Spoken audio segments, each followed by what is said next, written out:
சென்னை நேரு விளையாட்டரங்கில் தெற்காசிய ஜூனியர் தடகள சாம்பியன்ஷிப் போட்டி தொடங்கி இருக்கிறது. இது தொடர்பான கூடுதல் விவரங்களோடு களத்திலிருந்து இணைகிறார் நம்முடைய சிறப்பு செய்தியாளர் சடையாண்டி. தற்போது இந்த போட்டிகளினுடைய சிறப்பம்சங்கள் என்ன, எவ்வளவு வீரர் வீராங்கனைகள் இந்த போட்டிகளில் பங்கேற்கிறாங்க, விவரங்களை பதிவு செய்யலாம். சடையாண்டி.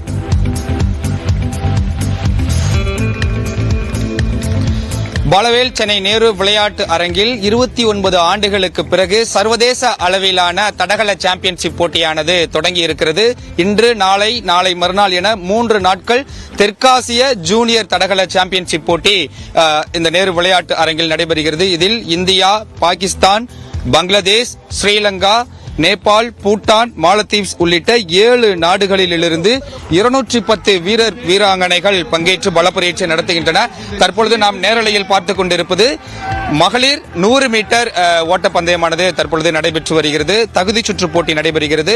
இந்த அனைத்து போட்டிகளுமே மாலை 5 மணியிலிருந்து இரவு 8:30 மணி வரை நடைபெறுகிறது. மொத்தம் இந்தியாவிலிருந்து 62 வீரர் வீராங்கனைகளும், பாகிஸ்தானிலிருந்து 12 வீரர் வீராங்கனைகளும், ஸ்ரீலங்காவிலிருந்து 54 வீரர் வீராங்கனைகள் என மொத்தம் 210 வீரர் வீராங்கனைகள் பங்கேற்றிருக்கின்றன.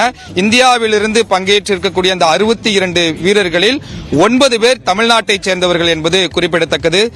வருண் 100 மீட்டர் ஓட்டப்பந்தயத்தில் பங்கேற்றிருக்கிறார். லக்ஷணன் நீளம் தாண்டுதல் போட்டியில் பங்கேற்றிருக்கிறார் என 9 தமிழ்நாட்டை சேர்ந்த வீரர் வீராங்கனைகள் இந்த போட்டியில் பங்கேற்று பலப்பரீட்சை நடத்துகின்றன.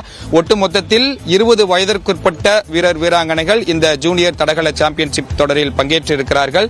இந்த தொடரில் பங்கேற்று தங்களுடைய திறமையை நிரூபித்து சீனியர் போட்டிகளில் தங்களை தகுதிப்படுத்துவதற்கான ஒரு முக்கியமான போட்டியாக இது பார்க்கப்படுகிறது. தெற்காசிய அளவில், கிட்டத்தட்ட சர்வதேச அளவில் சென்னை நேரு விளையாட்டு அரங்கில் நடைபெறக்கூடிய ஒரு முக்கியமான போட்டியாக இது திகழ்கிறது.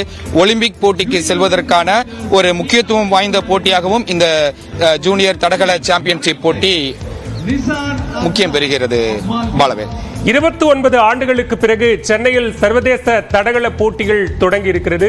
களத்திலிருந்து விவரங்களை வழங்கியமைக்கு நன்றி சடையாண்டி.